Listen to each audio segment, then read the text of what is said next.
पदुनंदी स्वामी महामंडराज की, परम पूज्य आचार्य गुरु श्री विराग सागर गुरुदेव की, परम पूज्य गुरु श्री विनम्र सागर गुरुदेव की, द्वादशांग जिनवाणी माता की।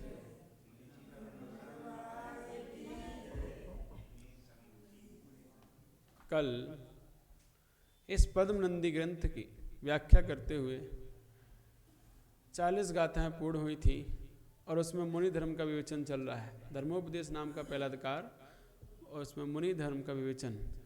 तो कल हमने जाना था अचेलकत्व के बारे में कि मुनराज अचेल मतलब दिगंबर क्यों रहते हैं। तो दिगंबर वो अपने अहिंसा धर्म के पालन करने के लिए, पराधीनता से रहित होने के लिए और अपनी समस्त विकल्पों से दूर होने के लिए, क्योंकि एक लंगोटी से बहुत सारे विकल्प हैं। फट जाए तो पराधीनता मांगनी पड़ेगी और धोने के लिए रोज आरंभ सारंभ क्रियाएं करनी पड़ेंगी। तो अहिंसा भी गई, पराधीनता भी आ गई और उसके लिए संकल्प विकल्प, सूखी नहीं सूखी, कहाँ डालना है, क्या करना है, बहुत सारे दिमाग में होते हैं। तो इन सब चीज़ों से छुटकारा पाने के लिए मुनराज दिगंबर रहते हैं, अचेल रहते हैं। आज उसके आगे आचार्य वर लोच नामक मूल गुण को दिखाते हैं। किस लोच क्यों किया जाता है बताते हैं। काकिन्यापि संग्रहो न भेता शौरम्यया कार्यते चित्तक्षेपकृदस्त्रमात्रमपि वा तत्सिद्धये नाश्रितं हिंसा हेतुरहो जटाद्यपि तथा यूकाभिरप्रार्थनै वैराग्यादि विवर्धनाय यतभि केशेषु लोचाक्रिया कृता। तो यहाँ कहा जा रहा है कि मुनिराज मुनिगण अपने पास एक कोड़ी भी नहीं रखते जिससे वे दूसरे से मुंडन करा सके, तथा मुंडन के लिए छुरा कैंची आदि अस्त्र भी नहीं रखते, क्योंकि उनके रखने से क्रोध आदि की उत्पत्ति से चित्त बिगड़ता है। तथा वे जटा भी नहीं रख सकते, क्योंकि जटाओं में अनेक जीव आदि की जीवों की उत्पत्ति होती है, इसलिए जटा रखने से हिंसा होती है। तब मुंडन कराने से वे दूसरे से द्रव्य भी नहीं मांग सकते, क्योंकि उनकी अयाचक वृत्ति का परिहार होता है। इसलिए वैराग की अतिशय वृद्धि के लिए ही मुनिगण अपने हाथों से केशों को पाटते हैं। इसमें अन्य कोई मान आदि कारण नहीं है। तो यहाँ मुनराज की निष्प्रग्रहता के बारे में सबसे पहले बताया गया कि वह निष्प्रग्रह होते, कोड़ी भी अपने पास नहीं रखते। यदि रखेंगे तो तुम में हम में अंतर क्या रह जाएगा। तुम भी वैसे हम भी वैसे, तुम भी वही मांगोगे हम भी वही मांग रहे हैं, क्या अंतर है। हम भी वही धन के पीछे फिरे, तुम भी वही धन के पीछे फिरो। श्रावक और साधु में कोई अंतर रहा ही नहीं। तो इसीलिए मुनराज निष्प्रग्रही होते हैं। इसका मतलब उनके पास एक कौड़ी भी धन की कोई भी किसी संपत्ति नहीं होती है। तो वह अब किससे कहें, मुंडन करवाना है तो भैया देने तो पड़ेंगे नाई को कुछ ना कुछ, तो है ही नहीं तो कैसे देंगे। तो बेचारा और हमें मारेगा नहीं दो करवा के, तो इसीलिए करवाना ही नहीं है। और अच्छा नाई पैसे ले ले,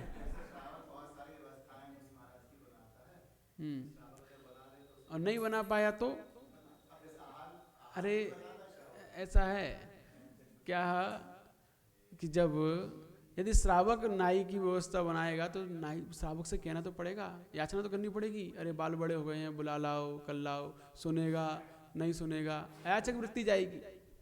प्रार्थना करनी पड़ेगी दूसरों से सामने, है ना। तो प्रार्थना करनी। आहार की व्यवस्था श्रावक बनाता है, लेकिन प्रार्थना नहीं करते मुनराज कि हमें आहार कराओ, ये कराओ। याचक वृत्ति से वहां भी जाते हैं, वहां याचना नहीं करते। तो अयाचक वृत्ति नहीं छूटनी चाहिए। तो इसीलिए वहां पर ना वो मांगेंगे ना प्रार्थना करेंगे और ना अपने पास रखेंगे। और यदि पैसा रखते हैं तो परिग्रही हो जाते हैं, और वो निष्परिग्रही हैं। और कैंची छुरा उस्तरा भी नहीं रख सकते हैं। क्यों? क्योंकि जब गुस्सा आ जाए तो क्या पता क्या चल जाए हाथ में। तो यहाँ वही कह रहे हैं कि कैंची छुरा अस्त्र आदि भी नहीं रखते, क्योंकि उनके रखने से क्रोध आदि की उत्पत्ति से चित्त बिगड़ता है। तो उनके रखे होंगे और क्रोध आदि की उत्पत्ति हुई, चित्त बिगड़ गया, कुछ भी हो सकता है। तो इसीलिए ऐसे निमित्त अपने पास रखना ही नहीं है जिनसे हमारा चित्त बिगड़े और उनसे हमारे द्वारा हिंसा आदि विकार हो जाएं। तो ऐसे हिंसक अस्त्रों से वो दूरी रहते हैं, क्योंकि वो अहिंसा धर्म का चोला पहने हुए हैं। दिगंबर अवस्था को धारण किया है, इसीलिए वो अस्त्र शस्त्र आदि भी नहीं रखते हैं। और तुम कहो तो फिर जटा रख लो, ना नाई की जरूरत पड़ेगी ना इसकी जरूरत पड़ेगी, तो वो रखने पर भी बहुत सारे उसमें जीवों का घर बन जाता है।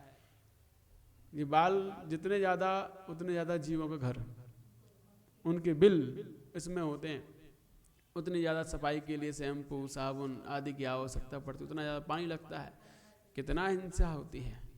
तो ये सब के सब कितने विकल्प उत्पन्न हो जाते हैं उन जटाओं को संवारने में। रोज़ बनाओ कंघी से, रोज़ काढ़ो, 1 घंटा उसमें बर्बाद करो, काय के लिए ऐसे सब झंझट में पड़ो।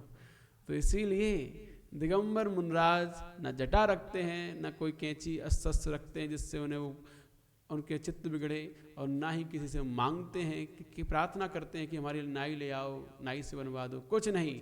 अयाचक वृत्ति होती है, इससे उनका वैराग्य में अतिशय वृद्धि होती है। ये वैराग्य को बढ़ाने वाला है। यदि राग होगा शरीर से तभी ये सारी चीज़ें घटित होंगी। पैसा भी रख लेंगे, उसके लिए व्यवस्था ही बना लेंगे नाई के लिए, राग होगा तो। और वैराग होगा किसी की आवश्यकता नहीं, हटो यहाँ से, हम अपने हाथ से खुद ही करने में सक्षम है। तो ये यहाँ पर कह रहे कि मान आदि की नहीं कि दूसरों से मांगना पड़ता है तो आपका अहंकार नाश होता है, अहंकार पर ठेस लगती है इसलिए आप याचना नहीं करते हो, नहीं, वो बात नहीं है यहाँ पर। यहाँ पर तो अपने शरीर से राग हटाने की बात है। मेन मुख्य बात शरीर के प्रति राग जिनके होता है वही डरते हैं बाल खींचने में भी, और जिनको शरीर से राग नहीं होता, सुंदरता से राग नहीं होता, क्योंकि व्यक्ति सुंदरता बालों से ज़्यादा मानता है। जितने फैशन अलग अलग टाइप के आजकल कटिंग चल रही है, तो बालों से फैशन ज़्यादा है, सुंदरता दिखाना है बालों से। अगर बालों सुंदरता ना होती तो क्यों व्यक्ति लोग बालों की डाई कराते, क्यों काले कराते उन्हें, यदि बालों सुंदरता ना होती तो, है ना। तो बालों से सुंदर मानते अपने आप को, इसीलिए उसकी डाई कराते फिरते हैं, कलर कराते फिरते हैं। तो ये राग की दृष्टि है, किससे, शरीर से, कि शरीर सुंदर दिखे, उसके लिए हमें कलर कराना है, उसके लिए हमें बाल को सेट कराना है, अच्छे बनाना है। तो ये सब सुंदरता के प्रति राग हटाने के लिए, शरीर के प्रति जो दर्द ना हो, पीड़ा ना हो, वो राग हटाने के लिए, मोह को हटाने के लिए, वैराग की वृद्धि करने के लिए अपने हाथों से ही मुनिगण उन केसों को उखाड़ कर फेंक दिया करते हैं। ये उनके जीवन में वैराग को वृद्धि करती है और मोह का नाश करता है। तो ये सारे के सारे जो मूल गुण हैं हमारे जीवन में वैराग की वृद्धि करने के लिए, अहिंसा धर्म का पालन करने के लिए, हिंसा का परिहार करने के लिए, और अपने जीवन में अयाचक वृत्ति के साथ स्वाभिमान के साथ जीने के लिए इन मूलों का निर्माण किया गया है। तो ये समझना चाहिए। तो यहाँ पर सबसे मुख्यता अयाचक वृत्ति होती है मुनिराज की। कभी भी अन्य भिक्षुओं की तरह दूसरों के सामने हाथ नहीं फैलाते हैं। दिगंबर मुनिराज की चर्या सिंह वृत्ति का ही है, सिंह के समान हर जगह विचरण करते हैं, कभी किसी के सामने मांगते नहीं हैं। तो इसलिए वह अपने हाथों से ही अपने केसों को फाटने की ताकत रखते हैं। हर व्यक्ति के अंदर होती है इतनी ताकत तो कि अपने हाथ से अपने केस उखाड़ ले, बस ताकत प्रकट करनी पड़ती है, प्रकट करनी पड़ती है। अब प्रकट नहीं करोगे तो दबीर की दबीर रहेगी, कोई काम की नहीं है, बर्बाद हो जाएगी, जल जाएगी, एक लोटा में समा जाएगी क्या शरीर। तो इसीलिए हमें अपने जीवन को विशेष वृद्धि करने के लिए जो साधन उपाय बताए गए हैं साधना करने के, उनको करते रहने का प्रयास करना चाहिए। इससे हमारी शक्ति की वृद्धि होती जाती है। उपाय नहीं करेंगे तो शक्ति नाश होती जाती है, कोई लाभ नहीं होता है। आइए अब इसके आगे और समझते हैं। स्थिति भोजन नामक मूल गुण को बताते हैं। तो इस प्रकार मुनिराज केसलोच मूल गुण का पालन इसलिए करते हैं। समझ में आ गया क्यों करते हैं? अयाचक वृत्ति के लिए, हिंसा धर्म का परिहार करने के लिए, अहिंसा का पालन करने के लिए, और निष्प्रग्रही रहने के लिए। इन कारणों से अपने हाथों से ही वह केसलोच करते हैं। ठीक है। यावन वे स्थिति भोजने स्थित दृढ़ता पान्योश्च संयोजने भुंजेतावद हम रहाम्यथ विधा वेशाप्यते ज्यायते कायप्य स्पृहचेतसोऽन्त्य विदिषु प्रोल्लासेना सन्मते ना ये तेन दिवि स्थितिर्ना नरके संपद्यते तद्विना। तो यहाँ स्थिति नामक भोजन मूल गुण के बारे में चर्चा करते हैं। जो मुनिगण अपने शरीर में जरा से ममत्व नहीं है, ममत्व से रहित हैं तथा समाधि मण करने में उत्साही हैं तथा श्रेष्ठ ज्ञान के धारक हैं, उनकी विधि में यदि कड़ी प्रतिज्ञा रहती है कि जब तक हमारी खड़े होकर आहार लेने में तथा दोनों हाथों को जोड़ने में शक्ति मौजूद है तब तक हम भोजन करेंगे, नहीं तो कदापि ना करेंगे, जिससे उनको स्वर्ग की प्राप्ति होती है तथा उनको नरकों में नहीं जाना पड़ता। किंतु जो इस प्रतिज्ञा से रहते हैं उनको अवश्य नरक में जाना पड़ता है। ओहो, तो मुनराज खड़े होकर स्थिर होकर पैर को हिलाने डुला के नहीं, आप लोगों की तरह नहीं कि खड़े खड़े चल रहे हैं और खाते हुए जा रहे हैं, घूमते हुए जा रहे हैं। ऐसे तो व्यक्ति घंटों खड़े होकर घूम सकता है, खा सकता है, लेकिन एक जगह स्थिर होकर पैरों को हिलाना नहीं है, जहाँ पर है वहीं रहने चाहिए। हिल गए तो अंतरा है। तो एक जगह स्थिर रहकर पैरों को अधिक देर तक कोई नहीं खड़ा हो सकता। फिर भी वहाँ पर क्यों खड़े होते हैं इस तरीके से कि आपके अंदर ज़्यादा भोजन के प्रति लालसा ना हो। जितनी शक्ति है उतना ही आप ग्रहण कर पाओ, वरना ज़्यादा घूम फिर को ज़्यादा खा लोगे। थोड़ा खा लिया यहाँ पर, फिर घूम फिर आए, फिर खा लिया, फिर घूम फिर आए, फिर खा लिया, तो खाते ही रहोगे। स्थिति भोजन, जितनी देर तक आप अपने पैरों पर एक साथ खड़े रह सकते हो उतनी देर तक कर लो, है ना, वो भी एक बार, और वो भी जब तक आपके अंदर खड़े होने की योग्यता है तभी तक करना है। इसीलिए खड़े होकर आहार करते हैं। लोग पूछते हैं कि आप लोग खड़े होकर क्यों करते हो, बैठे क्यों नहीं करते हो?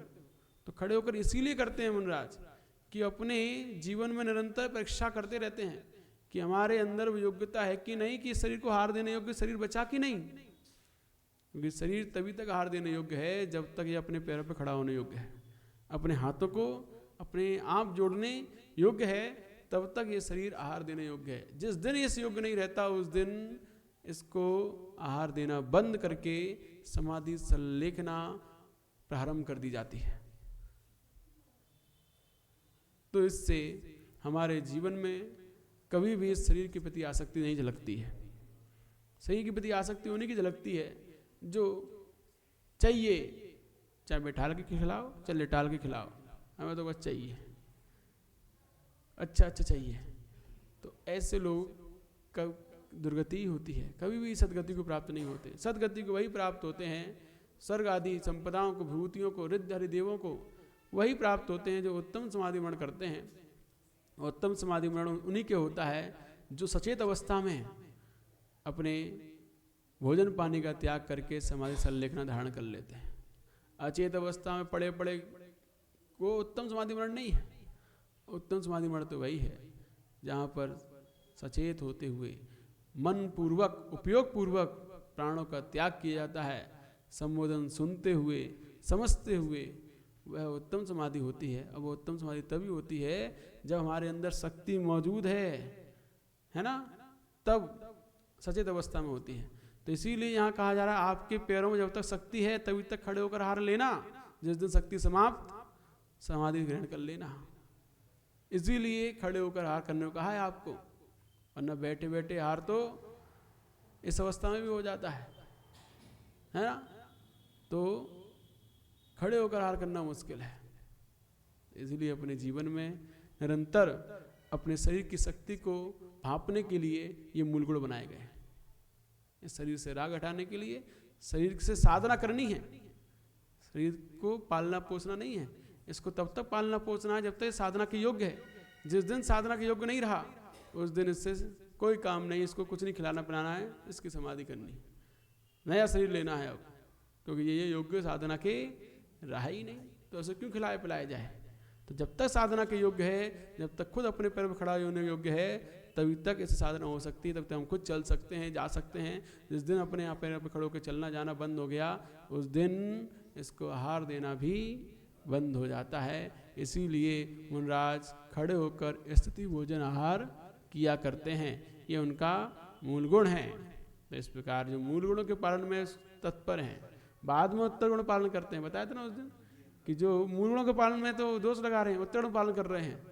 दिखाने के लिए, हम इतने उपवास करते हैं, हम ये करते हैं, हम वो करते हैं, तो वो लोग सिर को कटवा कर उंगलियों को बचा रहे हैं, जबकि हमें उंगलियों पर ध्यान न देते हुए सिर को बचाना चाहिए, तभी जाकर हम युद्ध में अपने आप को जीवित रह सकते हैं। जिंदगी एक युद्ध है, संघर्ष है, इसको साधना में जीवन बनाओ, तभी जाकर सफलता हो सकती है। आगे और भी आचार्य मुनि धर्म का वर्णन करते हैं।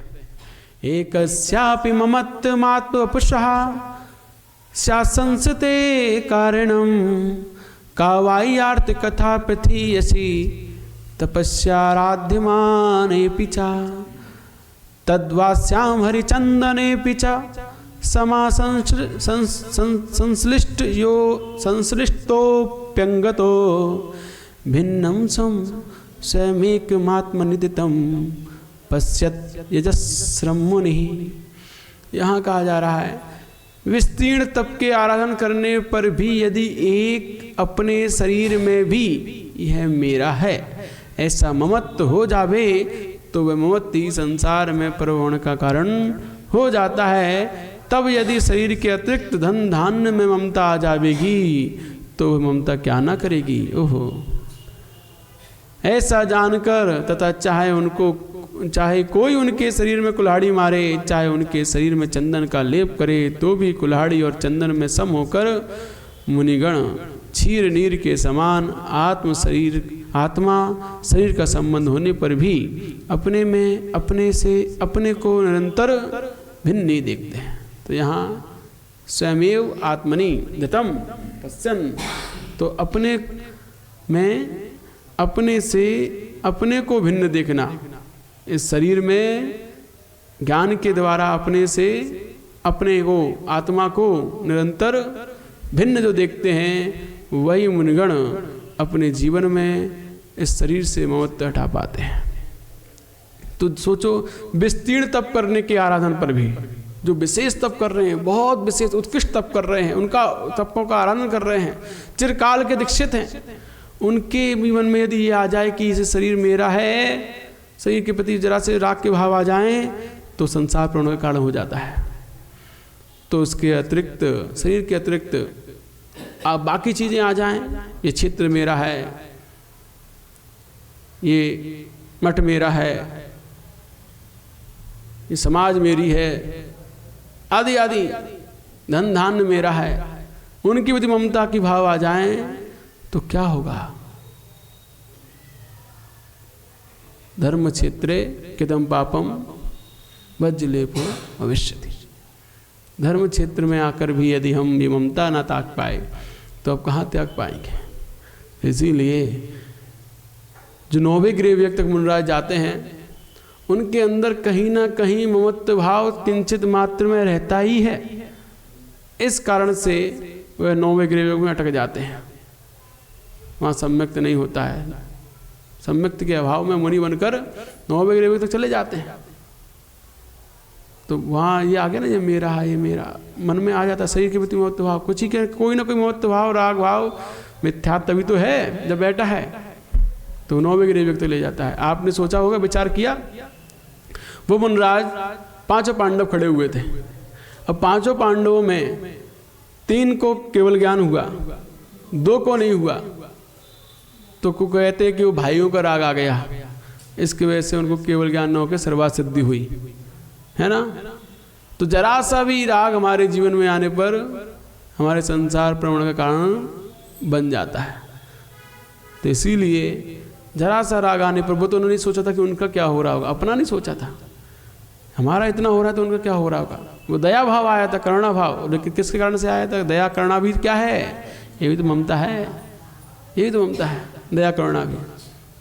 तो इसीलिए हमें जब ध्यान तप की अवस्था में होते हैं, समस्त करुणा भाव से भी रहित होना पड़ता है। दूसरे जीवों के प्रति, अपने शरीर के प्रति सबसे रहित होकर मात्र और मात्र अपने को ही देखना होता है। तब जाकर हमारे जीवन में वह महान धर्म केवल ज्ञान की प्राप्ति होती है, अन्यथा संसार प्रवण ही चलता रहता है। ये बात यहाँ समझनी चाहिए। अब इसके आगे अपन कल समझेंगे। अब अपन द्रव्य संग्रह पढ़ते हैं।